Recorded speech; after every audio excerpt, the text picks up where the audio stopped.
గొమ్మనైంది నేనేమన్నా నిన్ను ఇప్పుడు. అయ్యో నువ్వేం అనలేదే తల్లి. హలో హలో, ఏం చేస్తున్నావు?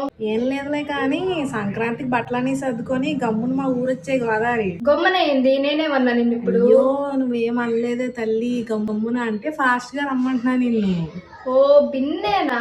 నెక్స్ట్ టైం చూస్తాలే కానీ నిన్నే వెళ్ళి నేను లంగవోని గుట్టించుకున్నా పండక్కి. అయితే మాత్రం ఈసారి మట్టసంగా రెడీ అయ్యి ఫోటోలు దిగాలబ్బా. ఒక సెకండ్ ఆగు, బాగా రెడీ అయ్యి ఫోటోలు దిగుతానన్నావు, బానే ఉంది. మధ్యలో ఈ మట్ట సంగ ఏంటి? మట్టసంగా అంటే చెక్కగా అని. ఓర్ని అవునా? సర్లే గాని తిన్నావా? తిన్నాను. ఏం కూర అనుకున్నారు మీరు? కూర ఏంది? శనివారం ఎవరన్నా కూర తింటారా? అమల్లో కర్రీ కాకపోతే ఏం కలుపుకొని తింటావేంటి? ఓ పులుసా? అదే కదా నేనేంది శనివారం కూర అంటున్నావు అనుకున్నా. అదే తల్లి.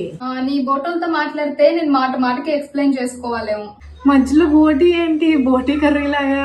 అది బోటి పాయా కదమ్మా, నీ బోటోళ్ళు అంటే నీ లాంటోళ్ళు అని. అమ్మ బాబోయ్. ఇషు బీగాలు ఇవ్వు. సర్లే ఉండు, మా అక్క వచ్చినట్టుంది, బీగాలు ఇచ్చేసి వస్తా. బేగాల అంటే ఏంటి? తాళాలు, కీస్. ఓ సరేలే. ఇషు నువ్వు సామి వస్తున్నా. నువ్వు ఆ అమ్మాయి బాబు ఎందుకలా అరుస్తున్నావు? సర్లే నేను ఈవినింగ్ చేస్తాను. Bye bye.